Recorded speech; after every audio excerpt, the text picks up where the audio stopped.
90% of damage that I see in locks, thinning, breakage, buildup is caused by simple mistakes that we just keep on doing. And I promise you, we can stop so we can have healthy, thriving locks, okay? Hey, welcome back to my channel. If you're new here, my name is Rochelle, and over here we talk about locks, beauty, and everything in between with zero gatekeeping, okay? And in today's video, we are talking about the biggest lock maintenance mistakes that we just keep on making.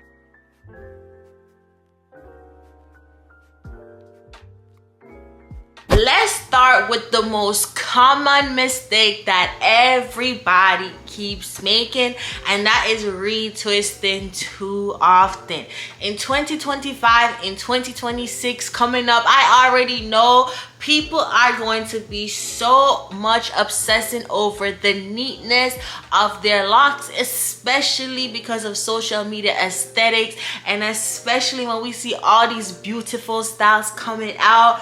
But your hairline, it don't care about how the neatness and the look. And as I tell y'all on my channel all the time, y'all know the motto, it's your lock, so you can do whatever you want to do to it. But guess what? Your hairline does not care about no neatness, okay? Over retwisting causes thinning at the root. It causes weak spots, it causes breakness, and it also messes with the density of your locks. So the new rule as we go into 2026 is make sure that you're retwisting every 4 to 8 weeks, okay? And I really want to say 5 weeks, because sometimes we get to week 3 and we're like, okay, I'm about to be 4 weeks next week, so I should start.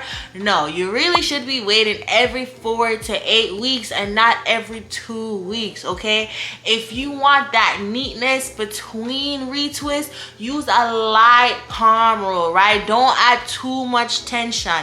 Use a soft hold gel, use styling mousse, or do protective styles on your locks but not on your scalp, because it can cause thinning, breakage, and now you're walking around with your locks falling off the bone. Another thing is most people are moisturizing their hair wrong because of all the trends that we see on social media, right? And especially if you're starting out as a DIY person, you're doing this on your own, you're trying to figure out, okay, what is the proper way to moisturize my hair, right? So you'll typically be using oil as a moisturizer, heavy creams that are meant for loose hair, rose water with no preservatives, or DIY products that can cause mold inside of your locks. And baby, you cannot be doing that. You cannot be doing that. Moisturizing products should be water-based, lightweight, and pH balanced, right? So you want to look for products like aloe juice, glycogen if it's humid, right?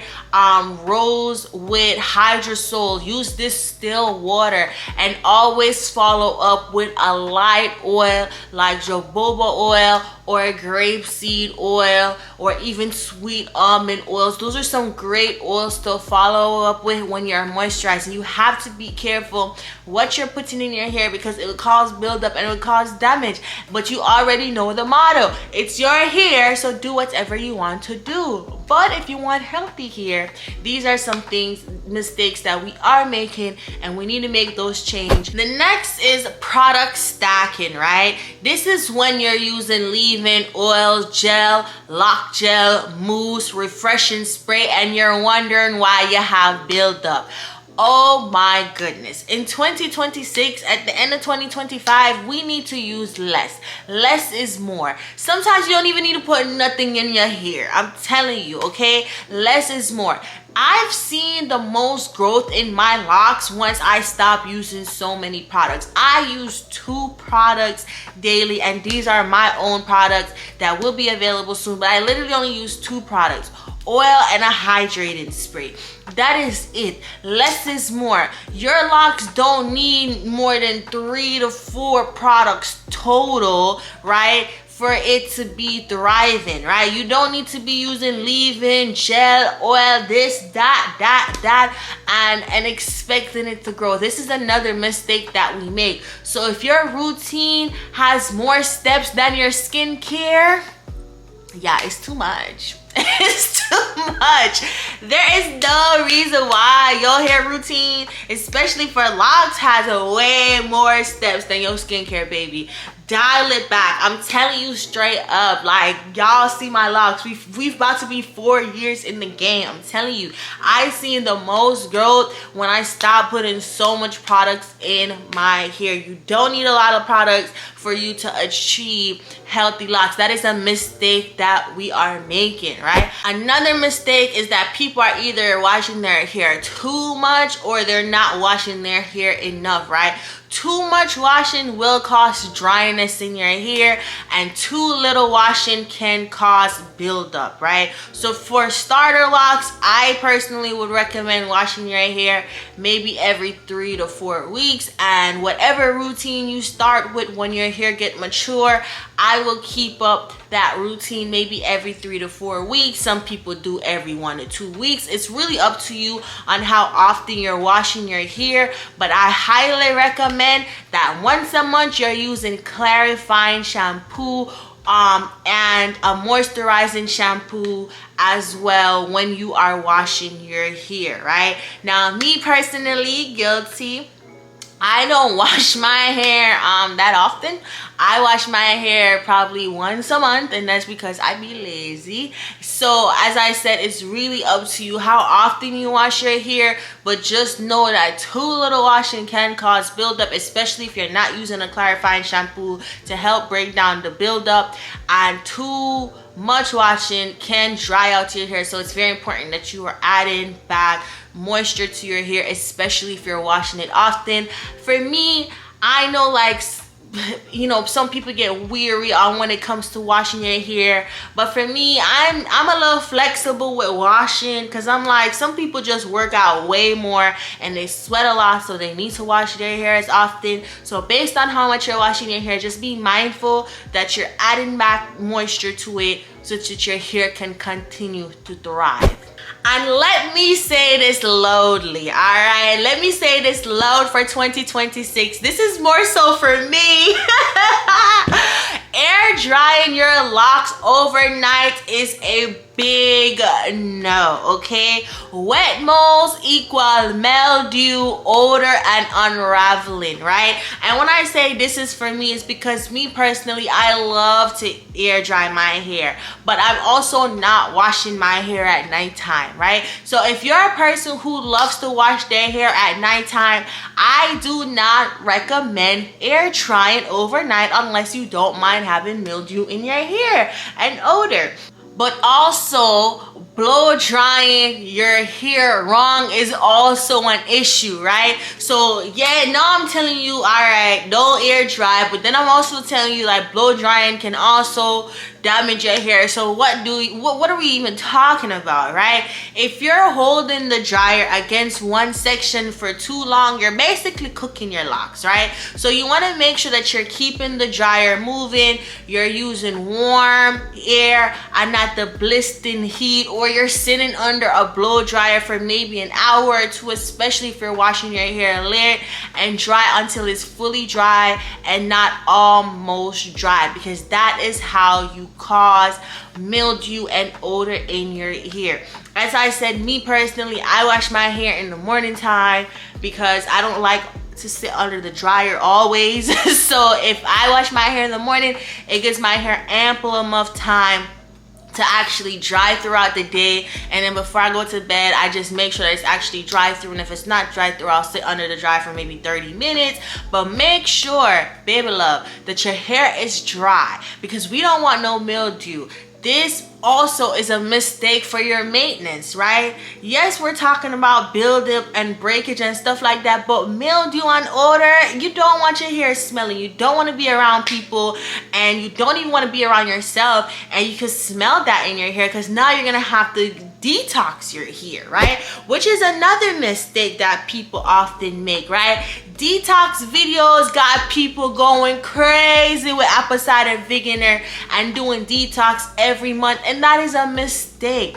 Detoxing too often strips your hair, weaken your lock integrity, dries out the strife of your hair, and it removes the natural products in your hair. I've had my locks for 4 years and I still have not done a detox as well. But however, if you're a person that wants to detox your hair, I would not recommend doing a detox more than 2 to 3 times a year max, right? Or when you've been constantly using heavy products and you decide, okay, I think I want to detox it down. There's no reason why every other month, 6 times out of the year, you're doing a detox. You are just thinning out your hair. The integrity of your locks is going to lead for it to thin, and now you're wondering why you're walking around with tenderism on your locks. Don't do that. Don't do that. Don't be doing it. As I said, this is a mistake that we're doing, is doing it too often. The issue is not that you can't do it, it's just being mindful of how often you're doing it. Another mistake that we make, especially if your pillowcase isn't satin or silk, okay, is that you're sleeping on your pillowcase that's cotton. And what did I tell y'all about cotton?